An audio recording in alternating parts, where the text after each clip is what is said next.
Welcome to Wisdom Talk Radio, a collaborative community of explorers in conscious living.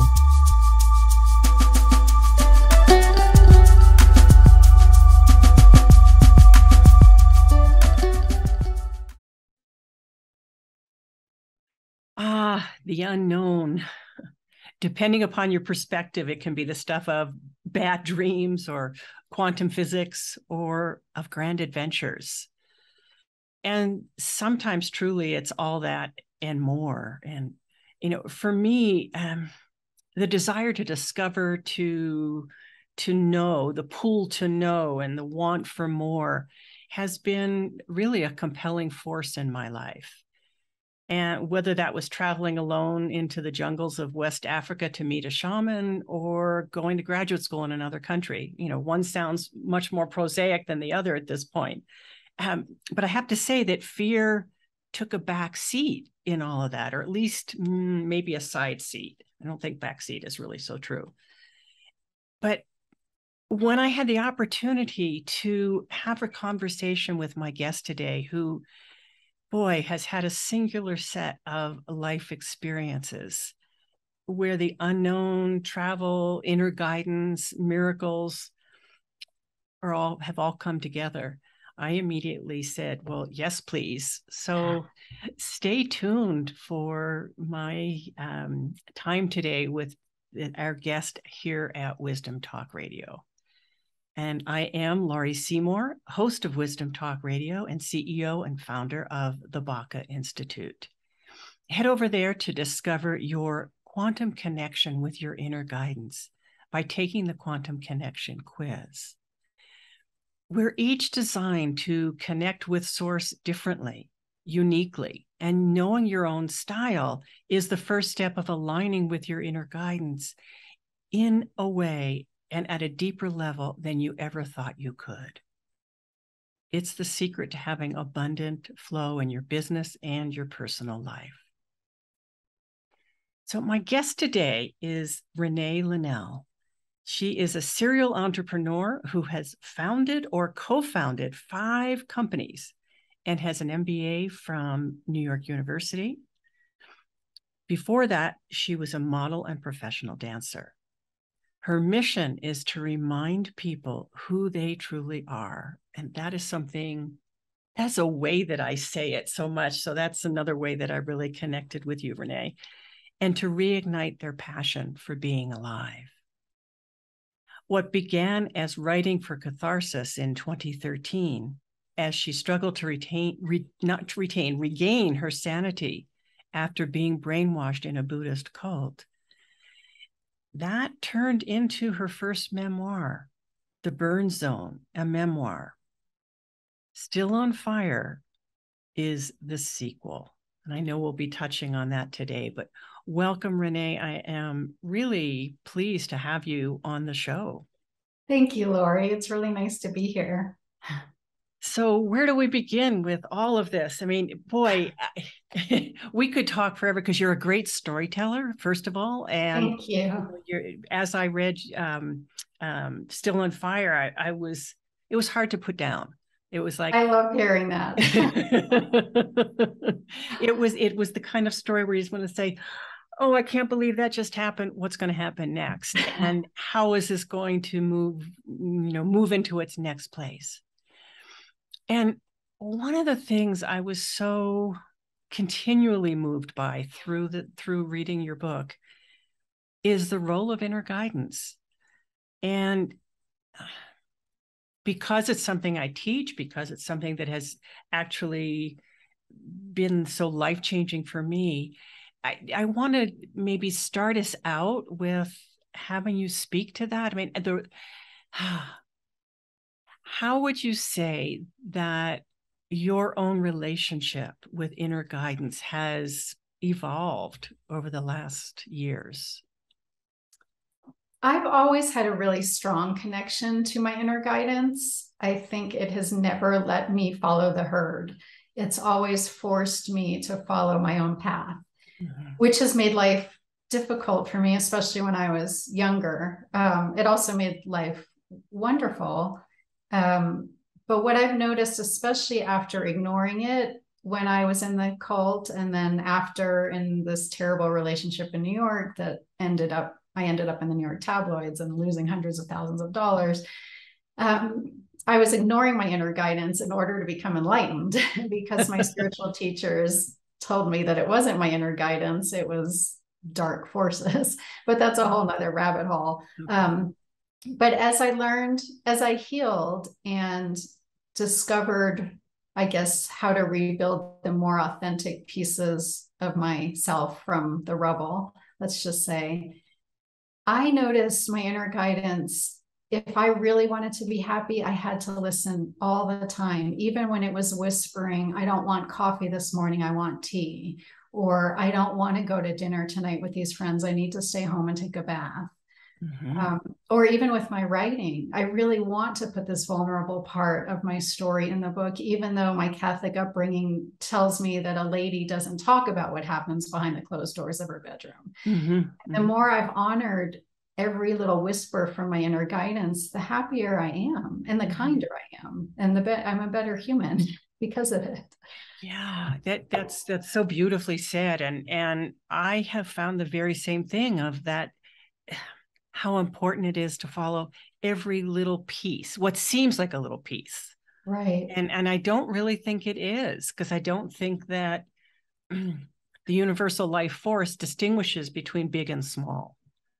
Well, and I think that we're called to put our life force energy into particular places every moment, right? And so when we're getting a really strong instinct, I'm not meant to go to dinner with these friends tonight, I'm meant to stay home, it's because whatever's going to happen at home that evening is where our life force energy is meant to be. And maybe it's writing the next chapter of an important book, or being there for a friend who has to call because she's upset. We never know. Right. I love that you said that. I'm thinking back to a time where I wanted to go with some friends that were going from one place back to Denver, where I didn't live at the time, and I was so set on that. And someone very important to me in my life at that moment said, "Oh, I really need to be with her alone. You need to stay, or would you stay?" And I stayed, and I got pregnant. I just got goosebumps. Yeah, it was so profound because I needed to be there. It was that timing. It was all of that. And I wasn't paying attention. I wasn't asking. I wasn't listening. And so thank goodness, someone was, in a sense, was listening for me, at least, to be able to say, yeah, well, and I had been married for 13 years at that time. So it was not like, it was a distant thing no matter what. Right. Wow. So we do have to listen for those small moments and to know, oh, if I'm not to go to this party, okay, because there's always a bigger picture. Well, and I think after betraying myself so much through my whole cult experience and after, my spirit will not let me do it anymore. Or the second I try, I get really, for example, I'll be upset all day and I don't know why. And I realize it's because I have dinner plans that evening. And when I ignore that I'm upset, and I continue with my to-do list, and I ignore it and I ignore it. And now I finally stop and I say, my self-talk is so kind now. And I say, sweetie, sweet girl, what are you so upset about? And when I stop and listen, it's because I really don't want to go to dinner. I need a night home alone, or whatever it is, even a trip. If I have a trip planned and I'm so excited about it, but I'm getting that feeling, I will cancel now. So that feeling has become, in a way, a guiding light. Yes, a very strong. If I feel irritable or anxious, I always stop now and ask why. Well, tell me about that asking why for you, about how that works for you. I just noticed that I'm off, that I'm a little irritable, or I'm rushing, or I'm a little angry. And I don't think that that's our normal balance point. I think that we're beings of love, and our normal balance point is a love-based, gratitude-based vibration. And so I find for myself, when I'm suddenly irritated with the world, or angry, or annoyed, or sad, something's off. Mm-hmm. So I always try to stop now and say, well, what is it that's off? What is it that I need? What is it that a small part of me needs right now? And it feels like she isn't getting. Mm-hmm. And sometimes it really is, I want to sit down for 10 minutes under a blanket and have a cup of tea. Just, I don't care about the to-do list. I need 10 minutes to know that you're taking care of me. And then I do that and I feel so much better. Yeah. And I'm aware that our to-do lists are usually generated by our analytical linear brains. Right. And so they only have that part of us, I'll say it that way, only has a piece of the picture. And there's so much more of the picture that's available. So wouldn't we be foolish to not tune into that and perhaps create our to-do list in a much more expanded way? Right. And to follow the flow of energy. For example, laundry. There are days where I can't even bear the idea of doing laundry, but it's on my to-do list. Mm-hmm. And then I've learned if I wait till I'm in flow, the laundry happens almost effortlessly and with joy. Yes. But if I try to force it because it's on my to-do list, I'm upset and irritable and I hate every second of it. So I'm learning to try to wait for the flow. And when the flow comes, it's joyful. It is joyful. I think that is probably one of those touch points as well. When the joy is there, that's a tell. And the effortless and how it becomes effortless, or even a day of running errands can be effortless when it's in flow. You get all the green traffic lights, the perfect parking spots, you meet the nice people, everything's in flow, it's all happening easily. And when we're out of flow, it's terrible. It is. And you said something, though, that I think is really important, which is it doesn't take a whole lot to necessarily change it. Right. Right. Sometimes it is just stopping and saying, or where is my vibration? For example, I was traveling. I love traveling, even though it's difficult. And I assume I'm not going to end up where I'm going. I'll end up where the universe wants me. I always pack extra food and extra, a little bit of clothing in my carry-on. And I had one morning where it just was, I was getting there late and I couldn't find a parking spot. And then the security people weren't nice. And the guy at check-in wasn't nice. And so I finally stopped and I said, I'm really out of vibration. I don't want this day to continue like this. What is happening? And I realized that I had been wearing high heels, which I never travel in. I don't travel in. But that day I thought I was going to Mexico. I had a dress and heels on, but I had sandals with me. And I stopped and I took the high heels off and I put the sandals on and I took a deep breath and everything was better. Wow. But my body did not want me in high heels for traveling. It wanted me to be comfortable and safe and able to move easily.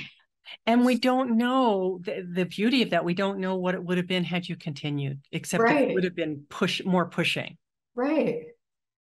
Yeah. So you mentioned the experience that you wrote about in your first book about, feeling like your own agency over following your inner guidance had been kind of squashed. So there was a lot of self-doubt that I think got generated, and maybe that was there before, I don't know. But how did you come to move out of self-doubt? Because that's such a big stumbling block for so many people. Well, I think that's the telltale sign of any toxic relationship is the self-doubt. And that's what happened to me with this group.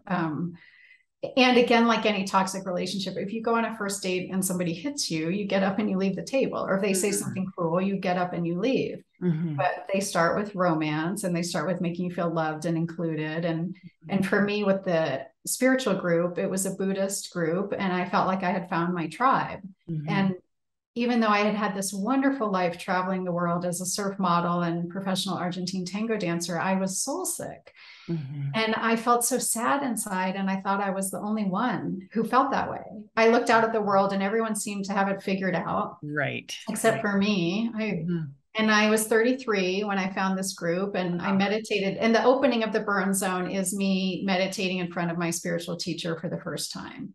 And I realized now I went into samadhi and everything turned white and peace exploded inside my mind. And I thought, I don't care who she is. I don't care what she says. I'm home.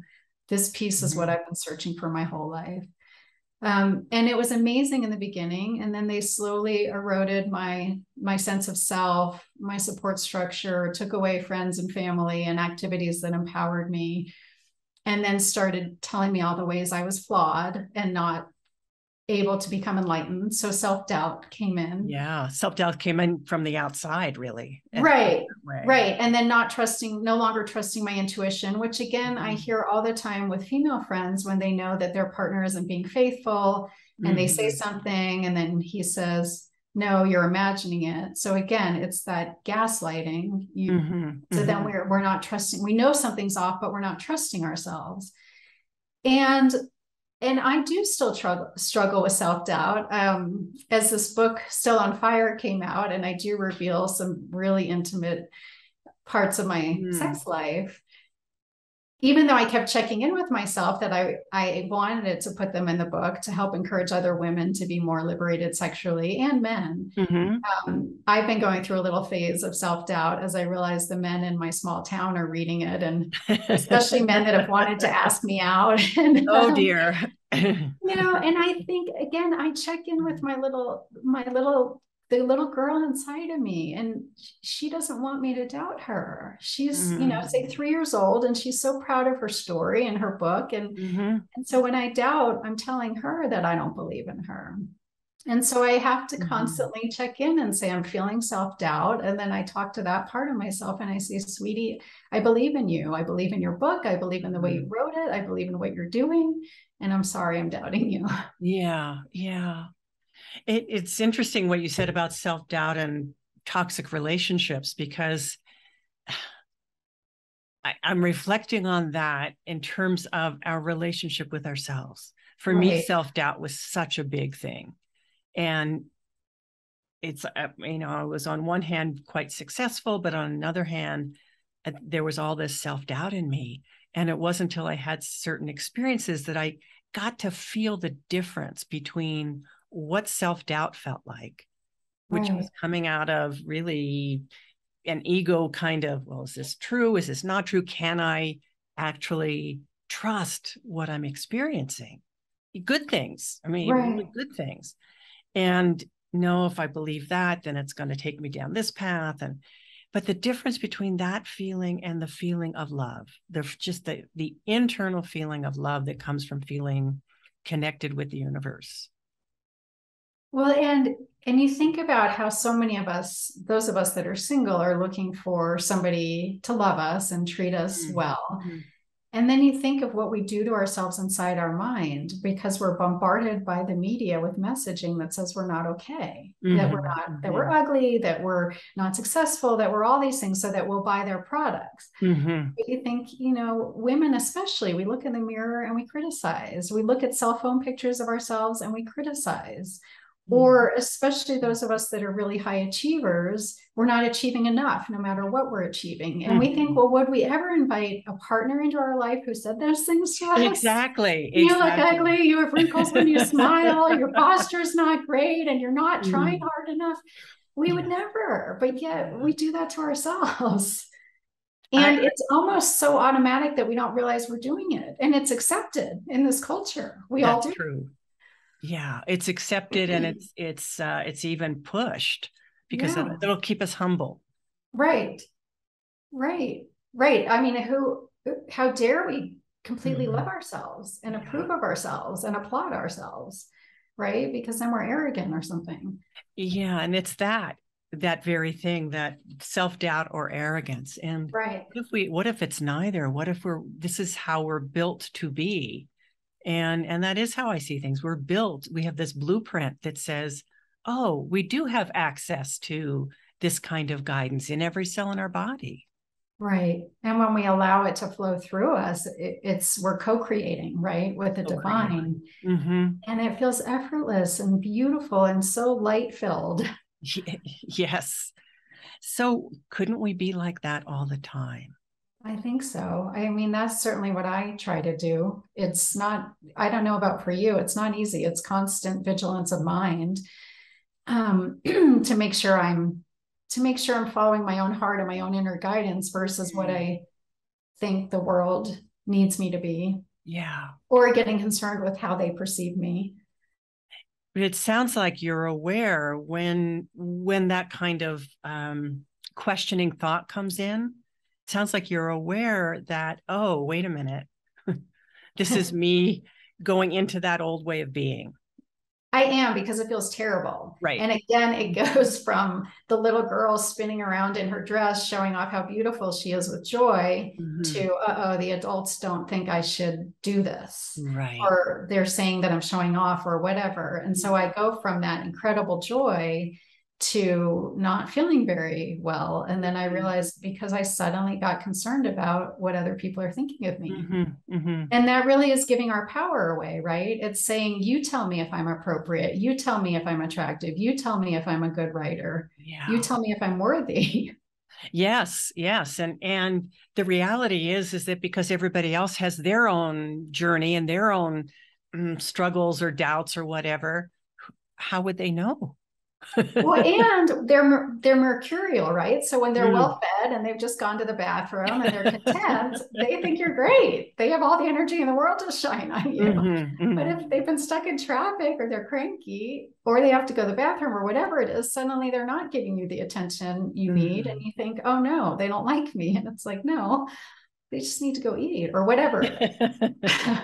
So having that discernment to be able to recognize when someone else's it's just their thing. It's just their stuff. Just their thing. Because the truth is, people who are filled with joy and content and present are usually very kind and attentive. And people who are struggling with whatever their own pain is or need at the moment usually aren't so kind, or irritable. They are irritable, and it usually has nothing to do with us.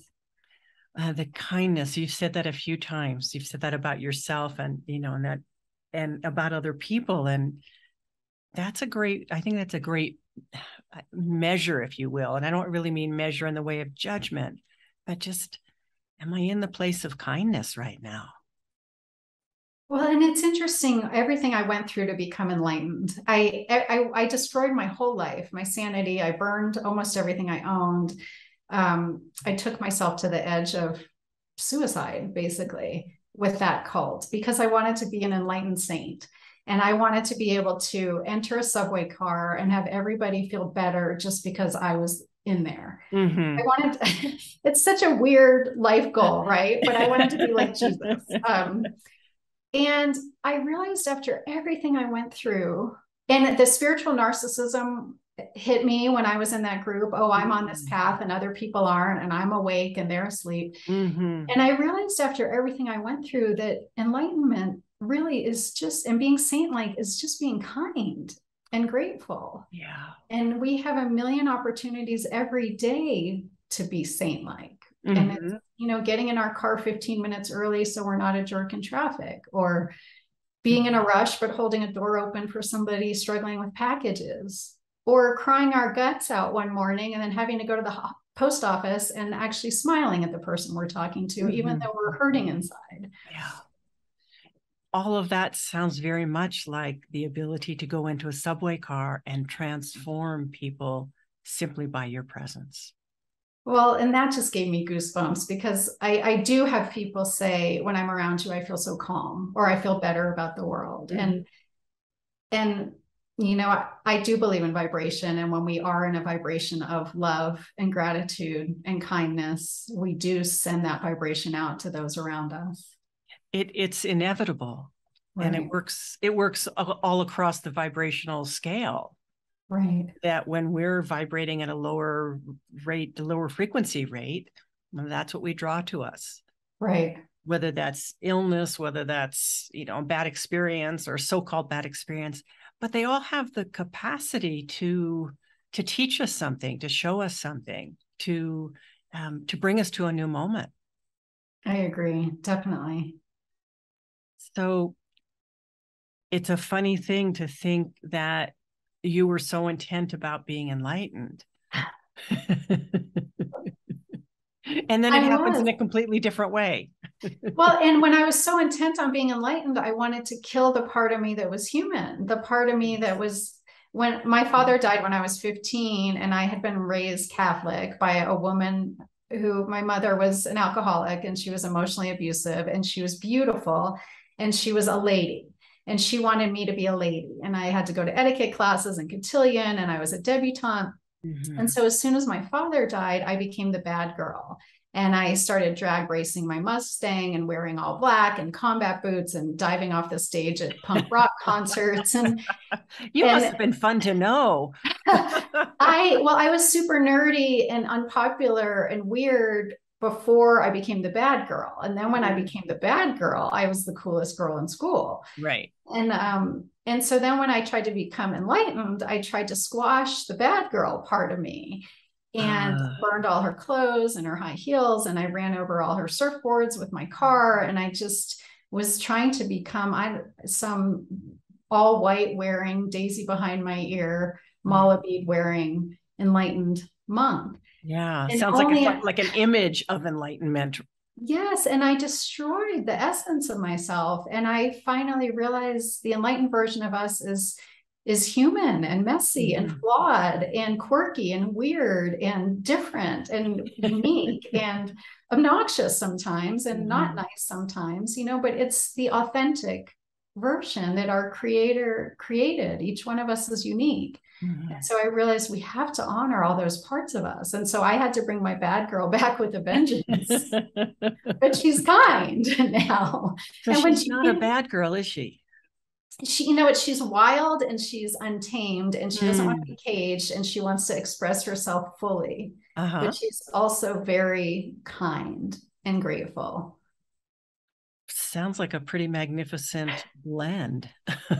Thank you. It's so much more fun than trying to be one or the other. It really is. And being anything, any one thing, whatever that is, to me, means that we really can't co-create because we're not allowing our own unique expression to come through. Well, and I think when we're trying to be one thing, we're trying to be the personality that the world approves of, right? And we're trying to say, well, why can't I be the good girl all the time? That's the personality that the world approves of, or with me, the bad girl, the world approved of the bad girl. I got a lot of attention with her.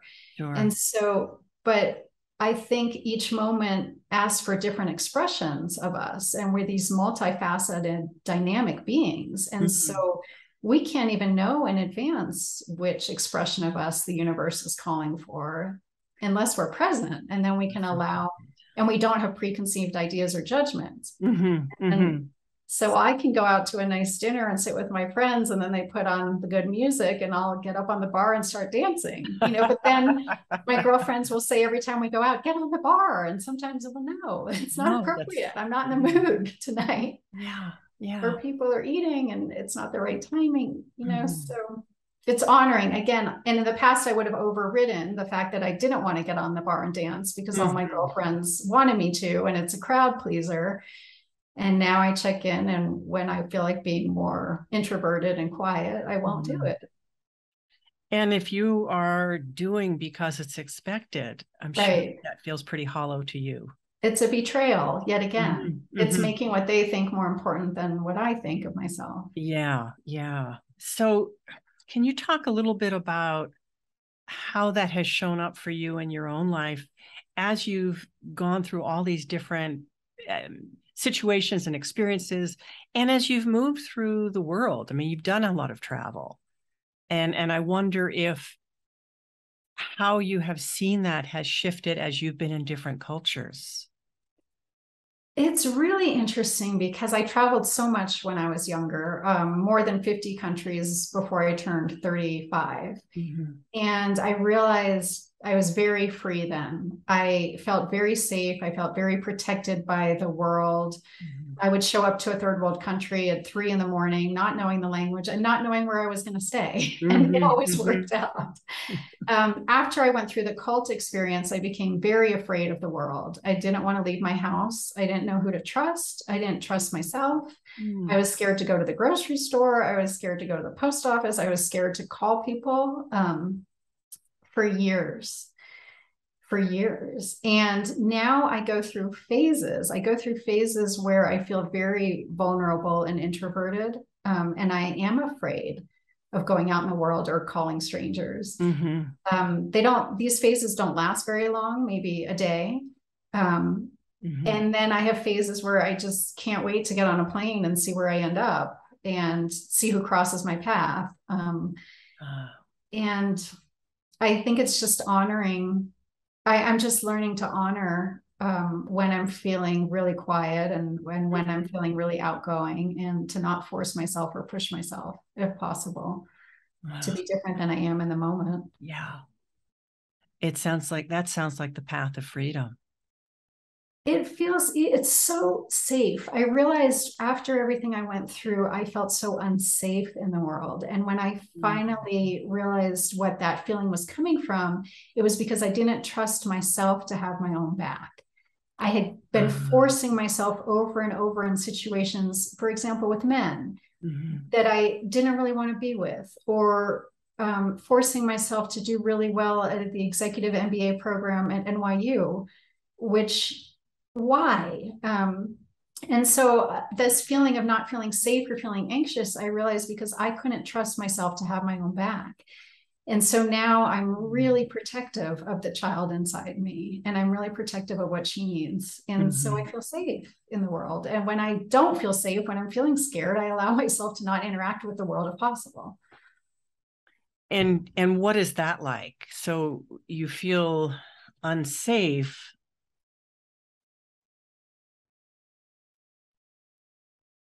What's the transition place? I'm trying to I see what the question is that I have. What's the transition point for you of moving from not feeling safe to safety? I stop and I acknowledge the feeling, this anxiety or not feeling safe. And for example, something recently was a bunch of girlfriends met some guys and wanted us all to go to dinner. And I was having that feeling of not feeling safe. And then I finally, instead of just going, oh, it'll be fun, and I haven't seen them for a week, and I'm sure these guys are great, I checked in with, well, why am I feeling so unsafe? And for whatever reason, it wasn't aligned for me to go to dinner with that group of people. And especially those men, not that they were bad men, but the part of me that was lonely and looking for a male partner kind of was coming in mass consensus would say, oh, go out and meet new men, go out and be seen, don't stay home. And the part of me that's wise, and the little girl especially, these are not men for me. They might be handsome, and after a couple drinks I might override my inner guidance and want to flirt with them, but it's not a safe situation for me. And so then I stay home. And I love my friends because they always know I'm a definite maybe. I always say I'm a definite maybe. And I love them because they get that if it's not feeling aligned for me, I will not go. And it sounds like more than just safety, if I can say that, and tell me if I'm off base in this.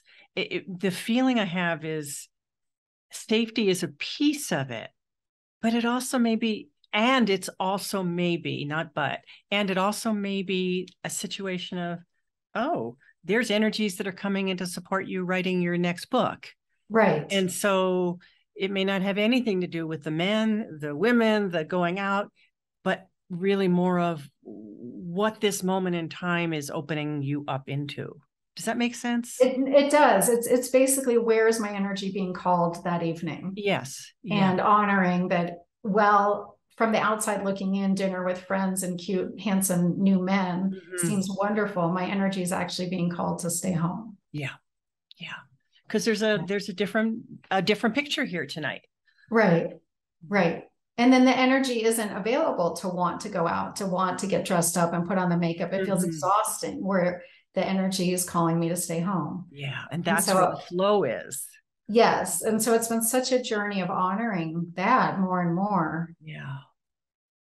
And that sounds like really a journey of then you feeling safe within your own skin because you are paying attention. You're not overriding.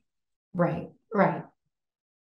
Overriding is such a big thing. And it's something that I find I talk a lot about with clients or in classes, because we're taught in a way to override. We're taught to not pay attention to that small, quiet voice within.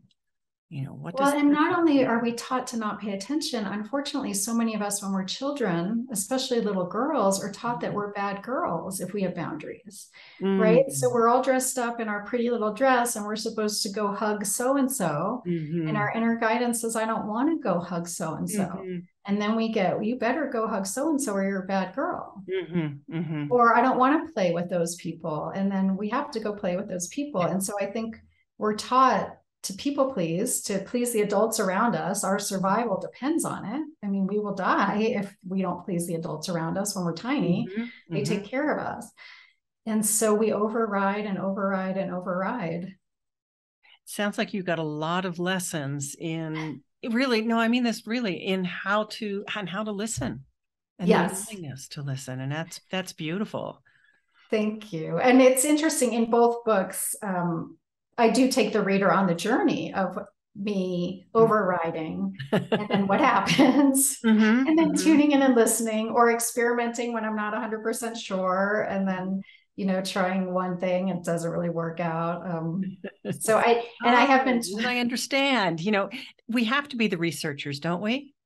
Yes. And fine tune as we go and look for that feedback. And it does help others, I think, when they read about or listen to our journeys and our trials and errors. I think that is very true and so needed, because this is an interesting world we're in. And we do have the journey of, okay, here we are more than our bodies. We are this whole package being. And we're here in the physical. At the same time, we're tuning into these metaphysical or fourth and fifth and sixth dimensional energies. And how do we bring all that to bear in living our life every day? And you add that so many of us know that we're light beings and that we're all love, pure love. And then we're in this interesting realm, right? Where humans aren't behaving. Many aren't behaving as light beings and as pure love. Yeah. And so that adds a whole different kind of weirdness to the whole experience. Yeah, it brings up judgment and separation and doubt for, well, wait a minute, I thought we were this way and this person is demonstrating something so different. And then when we see it in ourselves, right, we see little glimpses of that behavior or whatever, that confused way of being within ourselves. And then the self-judgment happens. Exactly. It's fascinating. Yeah. I mean, I'm more in tune to the self-judgment than the other judgment, meaning that's been more my path, has been the self-judgment. But I have a teacher that used to say about for herself, as she was grappling with judgment, oh, here comes the judge. And it's an old, oh God, laugh-in line. Okay. From before your time, but but it was such a freeing kind of thing, because if you can make a joke about your own self-awareness of, oh, here I am in judgment again, that's what this feeling is.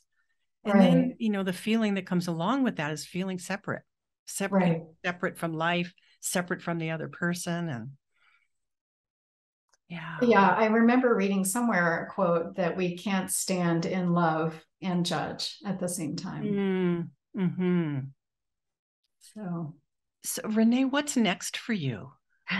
Well, the publicity for this book is a lot, and it's going through. The book just came out August 16th. And it had I didn't realize it was that recent. So, this is exciting. Yes.